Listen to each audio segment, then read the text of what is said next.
संतों से सीख जाए हर हाल में खुश रहना।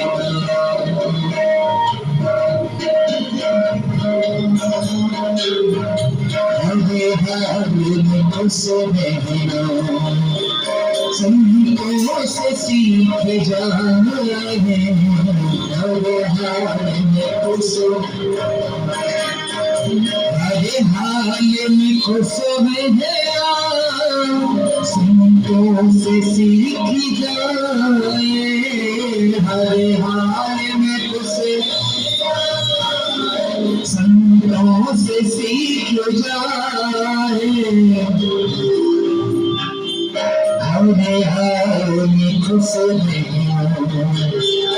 हर हाल में खुश रहना संतों से सीख जाए हर हाल में खुश रहना।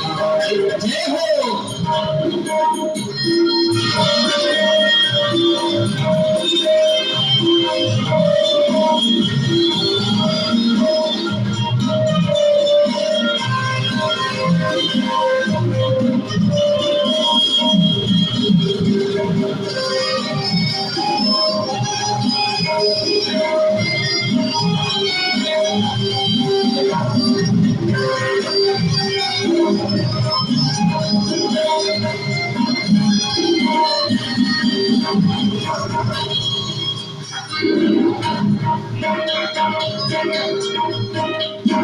झंझट में गलते रहना सब लोग बताते आए हैं। झंझट में बच के रहना सब लोग बताते। सारे झंझटों से दूर रहो सब लोग कहते हैं। झंझट में भाग जाया सब लोग बताते हैं। झंझट में भाग जाया सब लोग बताते हैं। आप कोई झंझट में फंसे हो ना और ये संसार के लोग नहीं तो ये क्या कहते हैं मुझे भाग जाओ।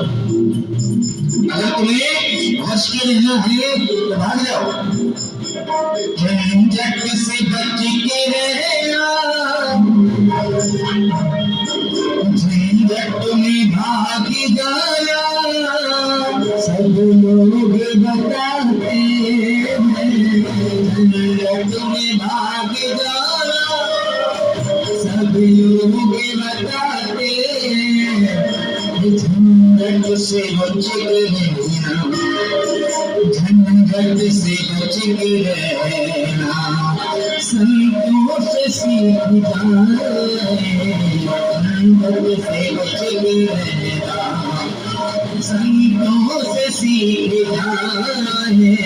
झंझट से बच के रहना संतों से सीख जाए।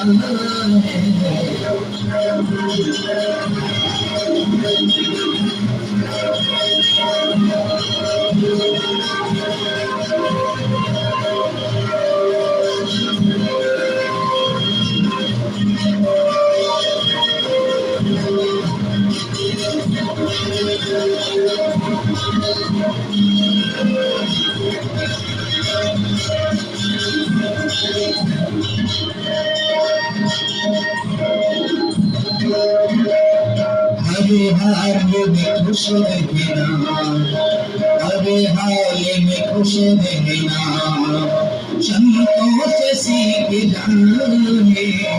हर हाल में खुश रहना संतों से सीख जाए। हर हाल में खुश रहना संतों से सीख जाए। हर हाल में खुश रहना संतों से सीख जाए। हर हाल में खुश रहना हर हाल में खुश रहना संतों से सीख जाए। हर हाल में खुश रहना संतों से सीख जाए। हर हाल में खुश रहना संतों से सीखता है हर हाल में खुश रहना, संतों से सीखता है हर हाल में खुश रहना।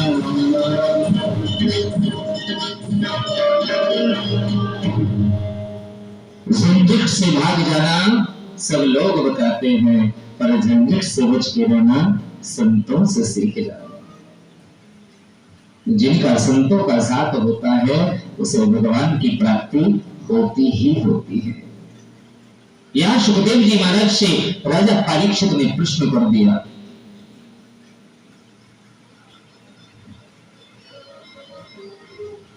नरहस्ताग्रहिमन्तो शिवः समुद्रमन्थनेति जयाश्रियः जीवोतिदन्तासि यक्षा परिनिहे सनातनः।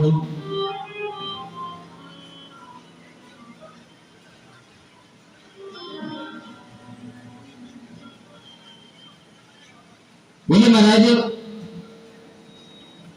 समुद्र मंथन हुआ था, मैंने सुना है।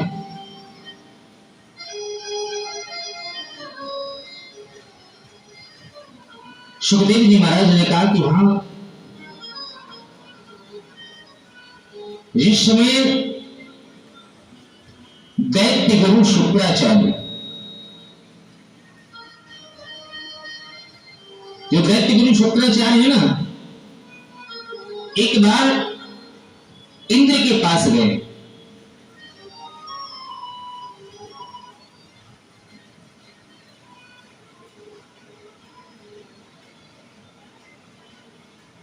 आप लोग आपस में बहुत बात कर रहे हैं,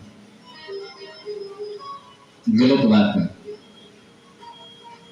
फिर पता हमारे मन में भाव क्या आता है, जैसे कोई पागल चिल्लाता है और लोग रोड से निकलते चले जाते हैं।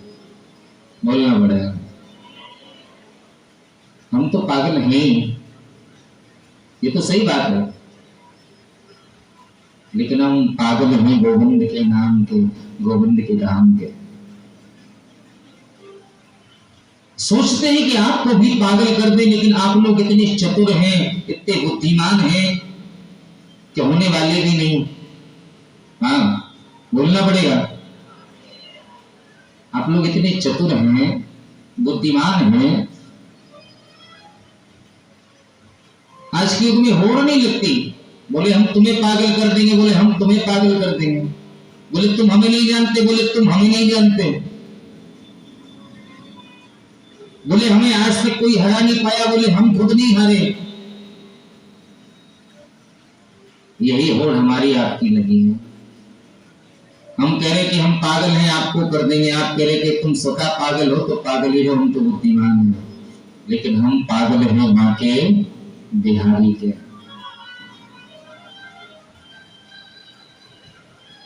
कोई धन का पागल, कोई बेटे का पागल, कोई पागल यारा यारी का, और हम तो पागल केवल हैं, केवल पागल मां के बिहारी।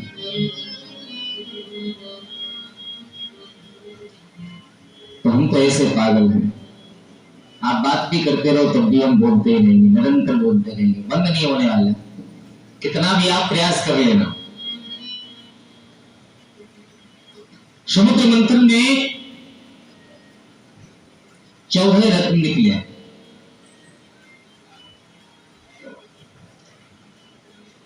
जिसमें अमृत भी निकला, लक्ष्मी जी निकली।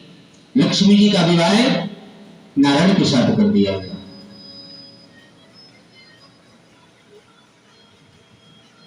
उसी 14 रत्न में विष भी निकला, बोलना पड़ेगा। जानते हो जब विष निकला तो सभी घबरा गए, देवता भी और दानव भी।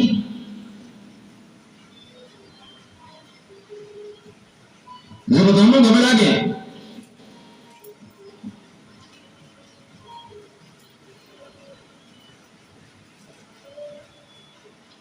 बोले अब ये कौन पिए? देवता बोले राक्षसों से आप पियो। बोले हमें थोड़ी मरना, ये कालकूट नाम का जहर है, भयंकर विष है।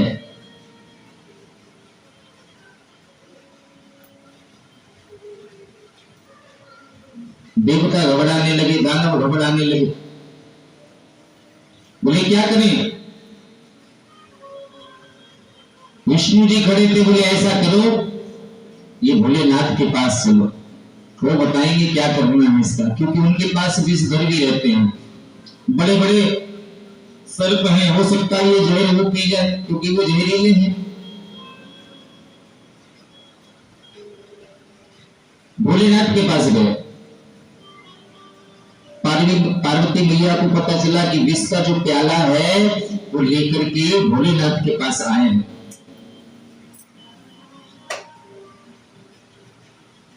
पार्वती मैया गुस्से में आई, बोले लक्ष्मी निकली तब तो इनको दे दी, नारायण को, ये चालाक है। और बोले जहर निकला तो मेरे पति के पास आ गए। हाँ, बोलना पड़ेगा। आपके घर में कोई जहर ले के चला जाए, पियोगे क्या? नहीं पीने वाले, उनको भी बुरा लगा।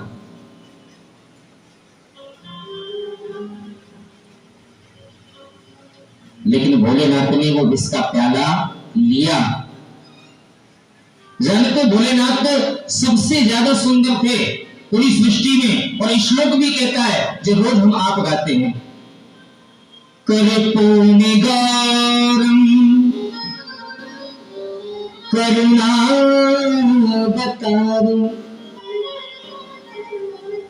भोलेनाथ का शरीर कैसा? कर्पूर गौरम, जैसे कपूर सफेद होता है ना, कपूर के जैसा शरीर का, सफेद, इतने सुंदर थे।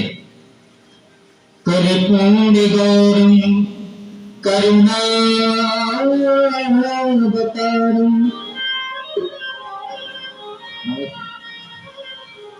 बोले संसार सारम भुजगेन्द्रहारम। संसार के सार,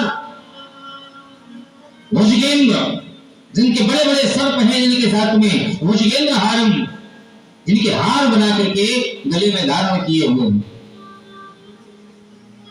सदा वसंतम हृदयाल विंदे, सदा हृदय से भगवान का नाम उच्चारण करने वाले हैं।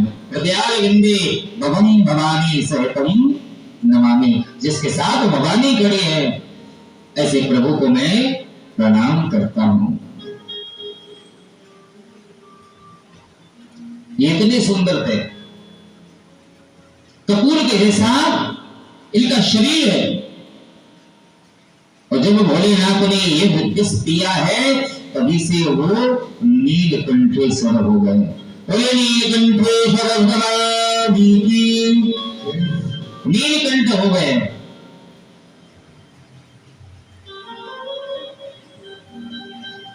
और जब ये नीलकंठ हुए तो इन्होंने विष को क्या किया था? कहां रखा था? कंठ पर। एक संत ने प्रश्न किया, बोले महाराज इन्होंने कंठ पे ही विष को क्यों रखा? अंदर भी पी सकते थे, अंदर भी जा सकता था। बोले महाराज जानते हो उनके हृदय में या हमारे आपके हृदय में सभी कौन रहता है? कौन रहता है अपने हृदय में? भगवान। ये कहां बसा होता है? हृदय में तो बसा होता है, बोलना पड़ेगा। बोले जब भगवान हृदय में बसा है और जब वो कालकूट नाम का जहर जब अंदर आता, विष अंदर आता, तो वो भगवान को भी पान करना पड़ता।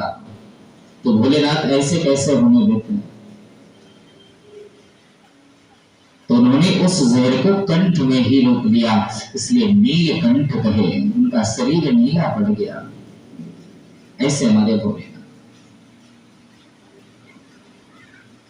इस पूरी सृष्टि में उनसे ज्यादा दयावान कोई था भी नहीं। एक जगह माताएं बहनें भजन गा रही थी, हमने सुना था, धन धन भोलेनाथ बाट दी। तीन लोग की तूने पल भर में ऐसे दीन दयाल होगा था, कौड़ी नहीं रखी घर में। ये रावण को जो सोने की लंका दी थी, ये जानते हो, मां पार्वती जब जिद करने लगी, त्रियाहट हुई, बोले महाराज सबके पास भवन है और आप कहां हैं शमशान में। ये मृतक लोग आते हैं, आपने मेरे लिए जीवन में किया क्या है। तो बोले देवी क्या चाहिए आपको। बोले जो पूरी सृष्टि में ऐसा महल ना हो, ऐसा महल चाहती। तो भोलेनाथ ने क्या किया, सोने की लंका बनवाई, ये सोने का भवन बनवाया। अब बोले जब भवन बनता है तो मैया कहने लगी उद्घाटन के लिए ब्राह्मण को बुलाना पड़ेगा, ऐसे गृह प्रवेश नहीं करेंगे। हाँ,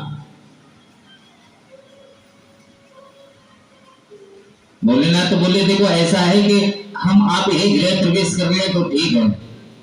मैया बोले नहीं, ऐसे नहीं, नियमबद्ध कार्य होगा, नियम से होगा। भोलेनाथ कहने लगे ठीक है, आपकी इच्छा है तो ये भी काम करो, ब्राह्मण को बुलाओ। बोले सबसे ज्यादा विद्वान कौन है, रावण। रावण सा पंडित जगत में न होता अगर सीता सी माता चुराई न होती है।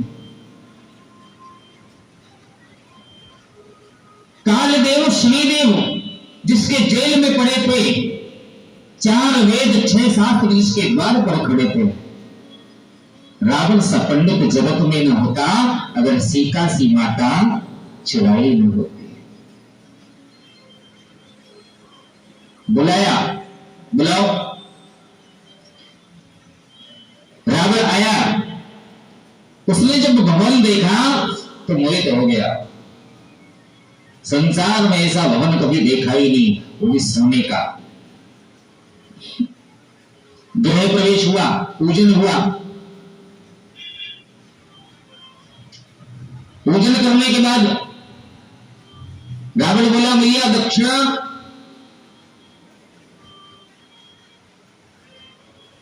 देखिए ब्राह्मण चाहे छोटा हो चाहे बड़ा हो, मैंने पहले भी बताया, ब्राह्मण का कभी भी अपमान नहीं करना चाहिए।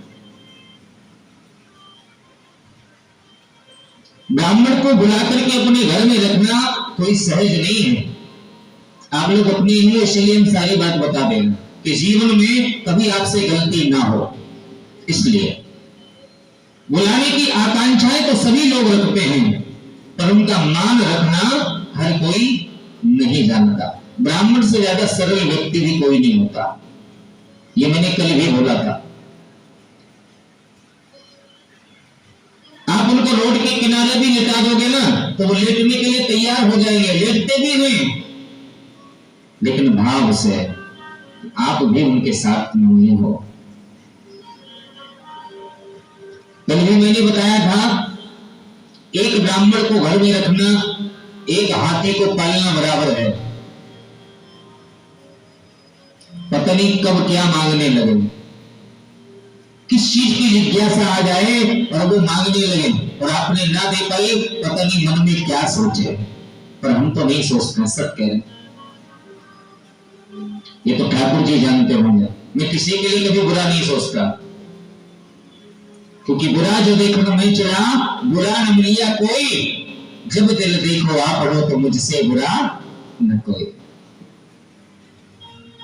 अगर हम किसी का भला नहीं कर सकते तो किसी का बुरा भी नहीं करना चाहिए।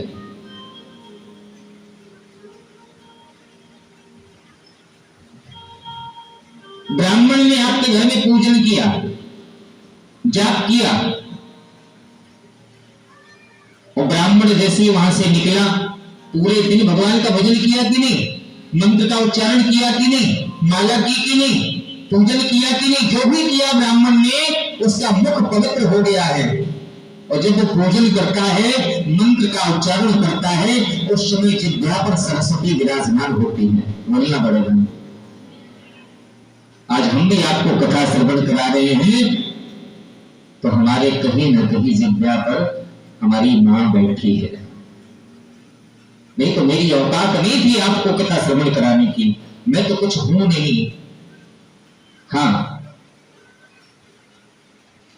उस समय अगर ब्राह्मण से कोई कुछ कह दे और उस समय अगर उसके मुख से कुछ गलत निकल जाए तो फिर गलत ही हो जाता है।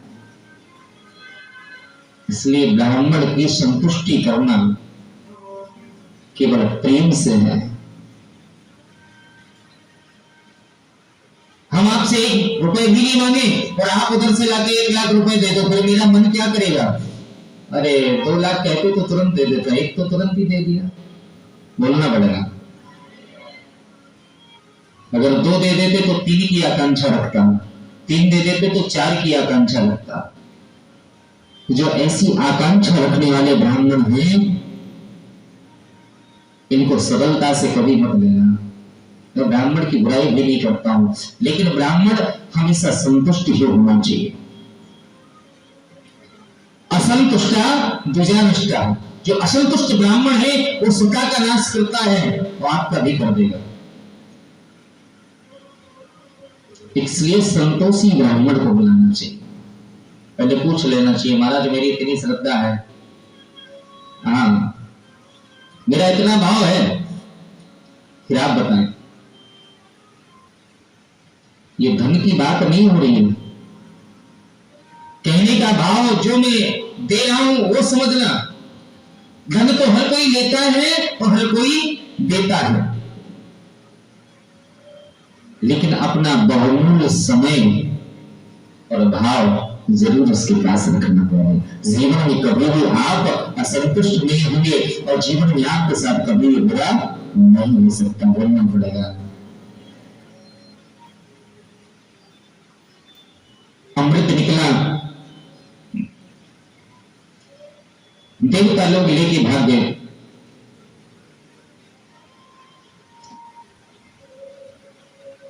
दानवों ने पीछा किया तो भगवान विष्णु मोहिनी का रूप बना करके उस अमृत को लेकर के देवताओं को पिलाया।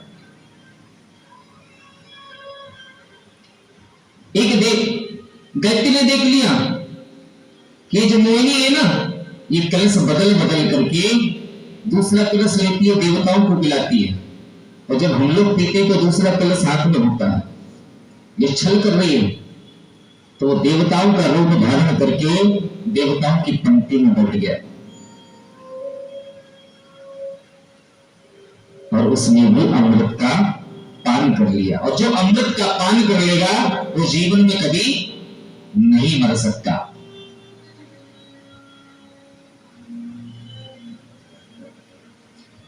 ये सृष्टि का कारण भी वही है। पुनरपि जन्म पुनरपि मरणम पुनरपि जन्मी जठरे शयनम।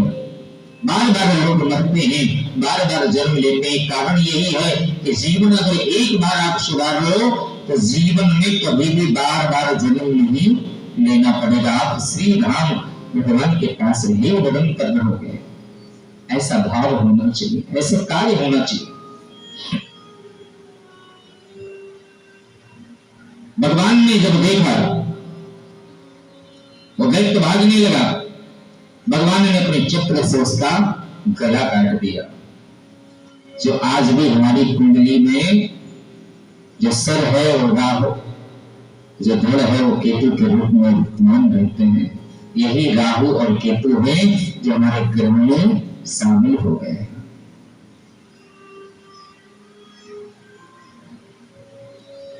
दैत्यों का जिसमें छल लगा उन्हें, तो जानते हो दैत्यों में एक राजा हुए जिनका नाम था राजा बलि। बलिदानी संभ्राते विक्षेपा शिवं कर्मिणः। जो राजा बलि है ना, ये दैत्य जरूर है, इनके गुरु शुक्राचार्य हैं, ये दैत्यों के गुरु हैं, ये दैत्य राज बलि है। इन्होंने अपने दैत्यों का बदला लेने के लिए तीनों लोकों पर चढ़ाई कर दी, देवताओं का भी साम्राज्य छीन लिया। अच्छा, जानते हो कि देवताओं के और दैत्य के पिता एक ही हैं, इनके पिता एक ही हैं, मां अलग अलग हैं।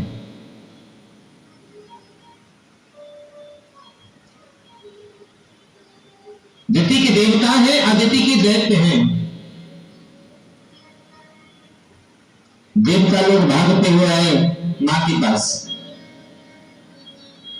बोले मां, राजा बलि ने साम्राज्य पूरे संसार पर राज्य कर लिया और हमारे पास रहने के लिए नहीं है। मैया को बड़ा दुख हुआ। पतिमाये संघातानि निज दैत्योति कर्म भासुहा। मैया करती तो करती क्या,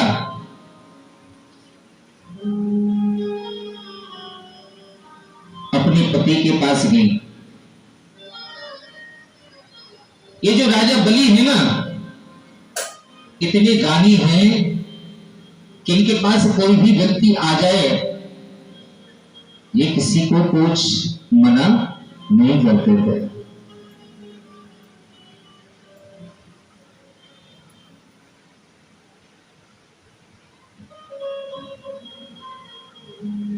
दिति मैया जब गई हुई तो उन्होंने कहा कि हमारे पुत्र परेशान हैं, कुछ हमें ऐसा उपाय बताओ जिसके करने से इनको इनका स्वर्ग वापस मिल जाए। बोलना पड़ेगा।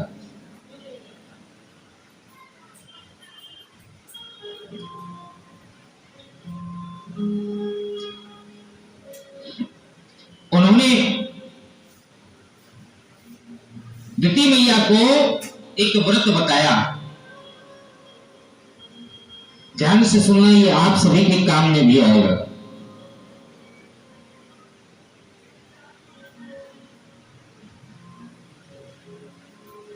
एक व्रत है जो वर्ष में केवल एक ही बार आता है, उस व्रत का नाम है पयो व्रत। क्या नाम है? पयो व्रत। ये जानते हो पयो व्रत किसके लिए किया जाता है? किसके लिए किया जाता है? जिसके कोई संतान ना हो या पुत्र कामना की इच्छा रखता हो, वो पयो व्रत करता है। बोलना पड़ेगा। ये पयो व्रत 12 दिन का होता है। आषाढ़ कृष्ण प्रतिपदा से लेकर के द्वादशी पर्यंत तक ये व्रत किया जाता है। जब भी किसी को करना है तो ब्राह्मण के द्वारा अनुष्ठानित ये व्रत करना चाहिए। जिस मां को अच्छे बालक, सगुणी बालक की अगर प्राप्ति करना है तो उसे 12 दिन तक केवल दूध पीकर ही ये व्रत करना पड़ता है।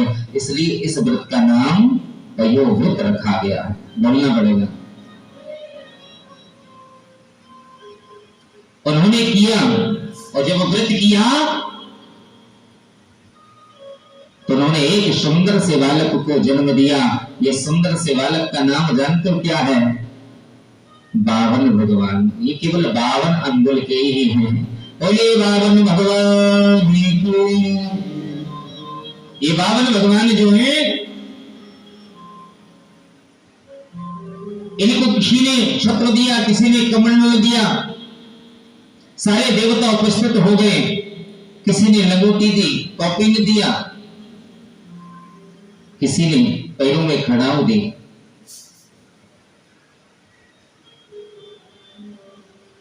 और कहा गया कि राजा बलि को तुम्हें छलना है। क्या करना है? ये और कोई नहीं है, ये भगवान नारायण के अवतार हैं, जो हमारे बाबर भगवान है। स्वयं नारायण आकर के जन्म ले रहे हैं।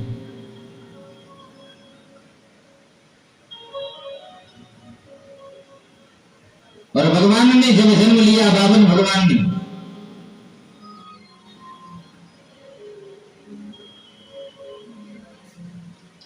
बावन भगवान को भेजा गया राजा बलि के यहां। राजा बलि यज्ञ करवा रहा है, नाना प्रकार के संत उपस्थित हैं, सभी ऋषिगण वहां पर उपस्थित हैं, और बावन भगवान भी वहीं जा रहे हैं। सत्कर्मायस्तु माहेश विष्णु रूपाय वामांकस। ये विष्णु का स्वरूप है, 52 अंगुल के हैं, बहुत सुंदर दिखाई देते हैं, छोटे से बालक हैं। और ये राजा बलि के यहां जा रहे हैं।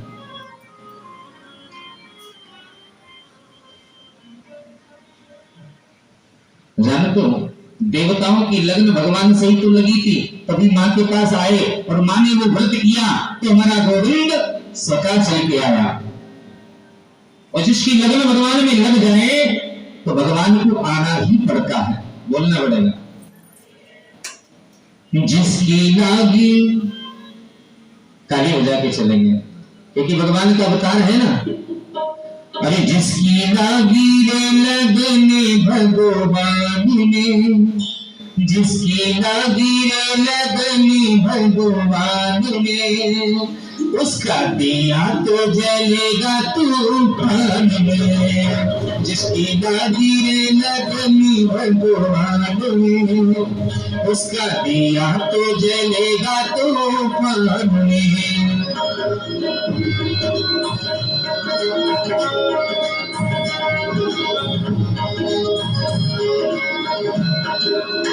देखिए, कोई भी अपनी जगह से खड़ा नहीं होगा, सब लोग अपनी जगह पर बैठे रहेंगे। बावन भगवान की झांकी आ रही है, वहीं से दर्शन करना, एक एक करके आना। कोई भी अपनी जगह से ऐसे नहीं करना है ना। सभी लोग ताली बजाते। जिसकी लागी रे लगने भगवान में, उसका दिया तो जलेगा तूफान में। जिसकी लागी रे लगने भगवान में, उसका दिया तो जलेगा तूफान में। जय हो।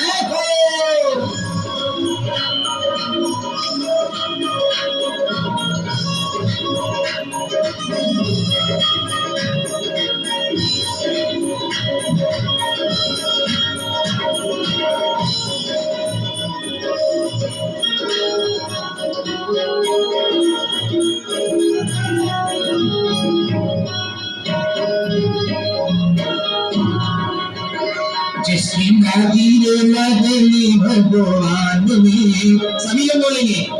जिसकी लागी रे लगने भगवान में, उसका दिया तो जलेगा तूफान में। जिसकी लागी रे लगने भगवान में, उसका दिया तो जलेगा तूफान में।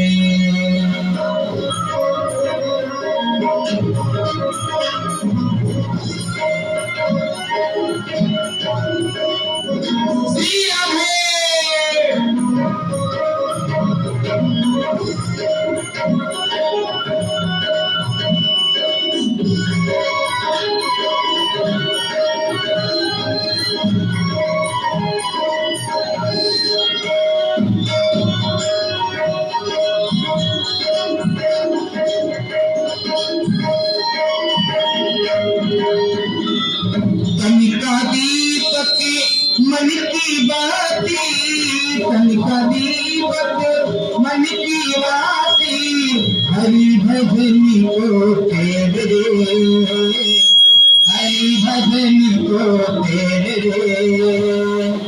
काहे को तो घबराता है, काहे को तो घबराता है, ये तो प्रभु का खेल रे, ये तो प्रभु का खेल रे, वो जिसकी लकीरें और हाथ घटे, वो जिसकी लकीरें लगनी भगवान में, उसका दिया तो जलेगा तूफान में, जिसकी लकीरें लगनी उसका दिया तो जलेगा तूफान में।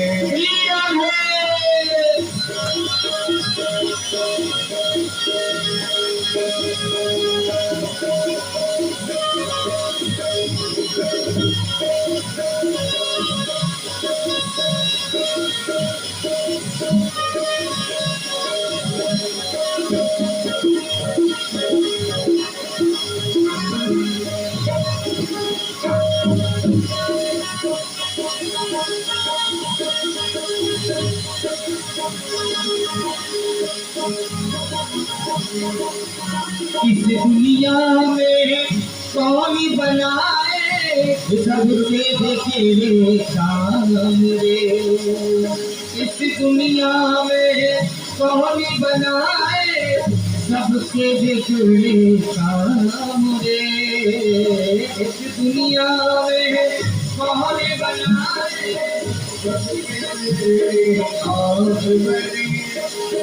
अली होनी को होनी करी दे प्रभु का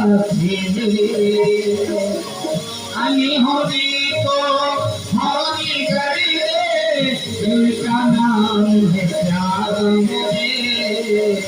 जिनकी नदी खड़े होके जिनकी नदी और जिनकी नदी लगी लगी आप लोगों की नहीं लगी, क्या आपकी नहीं लगी होगी तो नहीं खड़े होना, और जिसकी नहीं लगी होगी खड़े होके दोनों हाथ उठा के, और जिसकी लगी है और जिसकी लगी है और जिसकी लगी है लगनी भगवान में, उसका तो चलेगा तूफान में, जिसकी लगी है लगनी भगवान में, उसका दिया तो चलेगा तूफान में। श्री राम है।